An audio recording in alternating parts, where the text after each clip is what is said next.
আমার গহনা সব নিয়ে গেছে। পরে আবার চিঠি দিয়ে যায়, আর আমার জ্ঞান নাই, আমি দেশনাতে পড়ে গেছি। 8-9 ভরি সোনার গয়না নিয়ে গেছে। রাতে ডাকাতি করতে আসবো, দরজা খোলা রাখবেন, না রাখলে জিন্দা খালাস। ইতি রঘু ডাকাত। কোনো সিনেমার সংলাপ নয়, রক্তমাখা চিঠিতে এমন হাড়হিম করা হুমকিতে এখন নিদ্রাহীন রাত কাটছে সিরাজগঞ্জের শাহজাদপুর উপজেলার টেকুয়াপাড়া গ্রামবাসীর। ঈদ সামনে রেখে হুট করেই যেন ফিরে এসেছে গ্রাম বাংলার হারিয়ে যাওয়া সেই পুরনো ডাকাত প্রথা। টেকুয়াপাড়া গ্রামে চুরি হইতেছে, আমরা ঠিক মতো ঘুমাইতে পারি না, সারা রাত জেগে থাকা লাগে। পোলা বানলে অশান্তি আছি, ঘুম পাইতে পারি না, গরু চুরি ছেড়ে দেয়, পরে আবার চিঠি দিয়ে যায়। আমরা পুলিশের কাছে নিরাপত্তা দাবি করতেছি।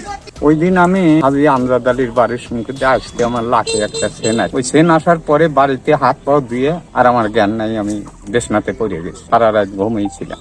গত কয়েকদিনে এই গ্রামের অন্তত 15টি বাড়িতে পৌঁছেছে এমন রহস্যময় লাল চিঠি, আর এরপর থেকেই উড়ে গেছে গ্রামবাসীর রাতের ঘুম। বিশেষ করে আতঙ্কে দিন কাটছে গরুর খামারিদের। দীর্ঘদিনের কষ্টে লালন পালন করা কোরবানির গরু খোয়া যাওয়ার ভয়ে খামার পাহারা দিচ্ছেন তারা। স্থানীয়দের দাবি, শুধু হুমকিই নয়, ইতিপূর্বেই কয়েকটি বাড়িতে হানা দিয়ে স্বর্ণালংকার ও নগদ টাকা লুটে নিয়েছে ডাকাত দল। চারপাশে পর্দা টান্না দিয়ে আমার গহনা সব নিয়ে গেছে। রাত্রি 2টার সময় ঘরে যাওয়ার সাথে সাথে কে বসি আর নামাজ পড়ে সোনা যা আছে ব্যাগ নিয়ে গেছে।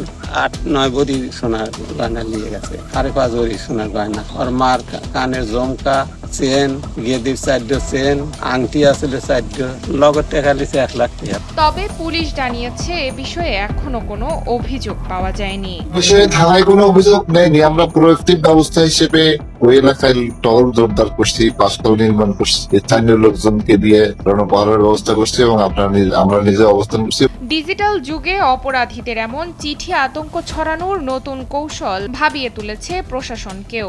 ঈদের আনন্দ ম্লান করে দেওয়া এই রঘু ডাকাত চক্রকে দ্রুত আইনের আওতায় এনে টেকুয়াপাড়া গ্রামে শান্তি ফিরিয়ে আনবে পুলিশ, এমনটাই প্রত্যাশা ভুক্তভোগীদের।